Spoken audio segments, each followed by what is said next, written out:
And double engine Jumla to double trouble. Yes, you have heard it right. Double engine Jumla to double trouble.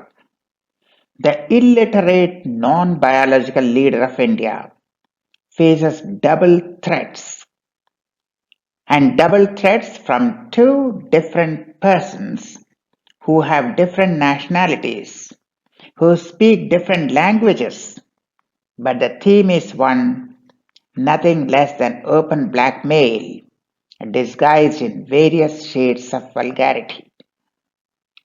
But yes, both are testing the water, testing the guts of a man to counter, and this compromised boss speaks different languages to concede abject surrender. So while they speak different languages for open threat and blackmail, the compromised Jumlabaj also speaks different languages to concede abject surrender and convey to them, yes, I am falling at your feet. Now, first we are talking about Donald Trump number one. Later we will come to Donald Trump number two, but for the time being, this is Donald Trump number one. I stopped the war. I stopped the war.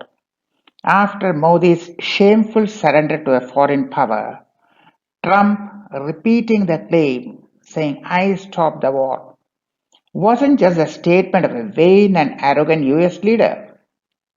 Trump was testing. He was ascertaining whether a weak and compromised prime minister would have the courage to reply. The language used by Trump number one was the maddening refrain, I stopped the war, I stopped the war. 10 times, 20 times, 30 times, one forgets the count. But it was a litmus test of a leader's courage, and he failed as miserably as he had failed his school exams or even his tea-selling fairy tales. He failed, but actually it was a test of a leader's courage. He was testing. And seeing that the leader did not have the courage to reply, now he is dominating our trade. He is telling us what we should buy, from whom we should buy, at what price we should buy, because he had already tested him and found that he was weak, compromised, and worthless. People often used to ask, why isn't Modi replying? When Trump is saying, I stopped the war, not once, but 10 times, 20 times, why Modi was not replying? But he did. Modi replied. The reply was clear and decisive. Modi gave a very clear and decisive reply. The language was total silence.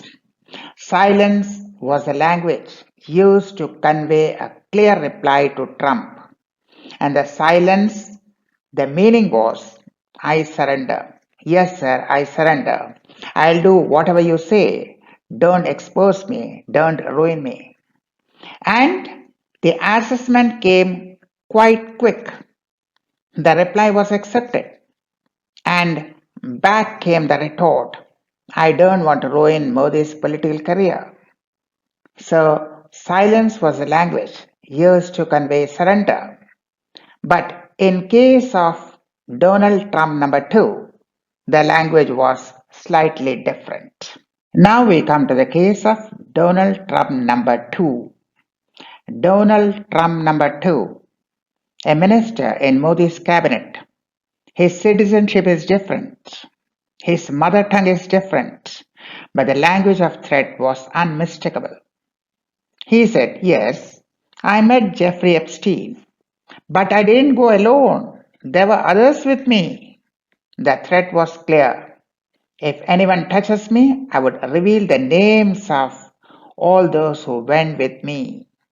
And he, being a person physically present and involved when the group visited Epstein, his revelations would have been more dangerous than Epstein files released by the US, because it's not the result of police investigation. It is a statement by a person who was personally present when the group visited Jeffrey Epstein. So, obviously, the threat was great.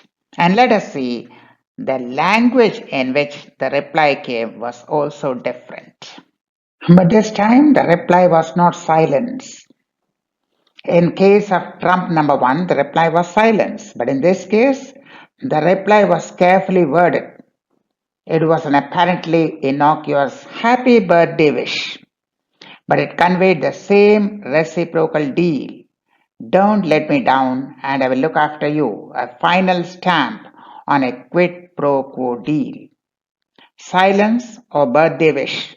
Both Trump 1 and Trump 2 have the same power to make a Jumlabaj dance to their tunes, better than the way he is reported to have danced in Israel.